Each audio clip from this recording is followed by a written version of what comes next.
தீபாவளிக்காக திருச்சி மாவட்டம் மணப்பாறையில் முறுக்கு தயாரிப்பு மும்முரமாக நடைபெற்று வருகிறது. நொறுக்கு தீனிகளில் முதன்மையான முறுக்கு தயாரிப்பில் மணப்பாறை மிகவும் பிரசித்தி பெற்றது.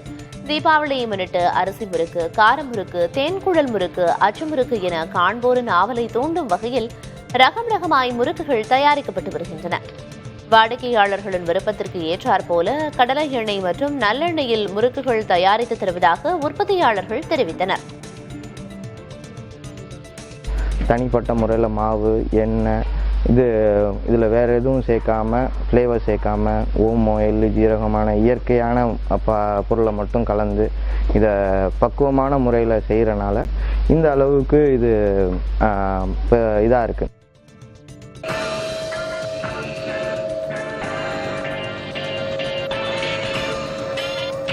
தீபாவளியை தித்திப்பாக்குவதில் இனிப்புகளுக்கும் பலகாரங்களுக்கும் முக்கிய பங்கு உண்டு. கடைகளில் வாங்கி உண்டு அவை வயிற்றை பதம் பார்ப்பதை விடவும் தங்கள் வீடுகளிலேயே தயாரித்து தீபாவளியின் மகிழ்ச்சியை தக்க வைப்பதில் இன்றளவும் மக்கள் ஆர்வம் காட்டுகின்றனர்.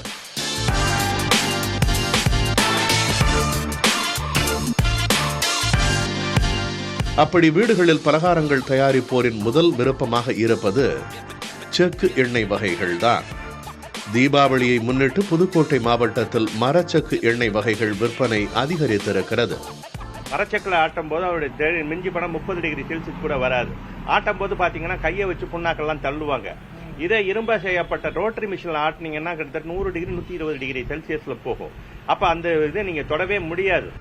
மரச்செக்குகள் புழக்கத்துக்கு வந்தபோது கடந்த காலத்தைப் போலவே மாடுகளை கொண்டே இயக்கப்பட்டன. காலப்போக்கில் மின்சாரத்தில் இயங்கும் மரச்செக்குகளாக மாற்றம் பெற்றன. மரச்செக்கு எண்ணெய் வகைகள் தீபாவளி பலகாரங்கள், இனிப்பு வகைகளுக்கு கூடுதலான சுவையை தருவதாக மக்கள் கூறுகின்றனர்.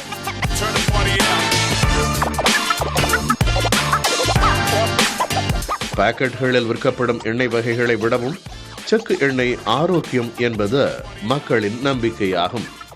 எண்ணெய் நமக்கு கெமிக்கல் கலக்காம ஃபில்டர் பண்ணாம அழகா ஆட்டி அதை ஃபில்டர் வடிகட்டி கொடுப்பாங்க.